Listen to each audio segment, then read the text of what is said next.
Okay, hello guys, hello online housemate. I'm here upang sasagutin ko yung last ni Kuya. And hello Kuya, okay. If I am broken-hearted, yeah.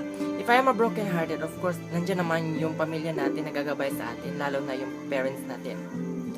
For me, yung gusto ko marinig sa parents ko, yung payo na gusto ko marinig sa kanya, of course, sa kanila, of course, yung sasabihin nila na I will think positive, I will always pray to God, and of course, yung sasabihin din nila na hindi yun para sa akin, at saka I will calm down at hindi na ako iiyak yun.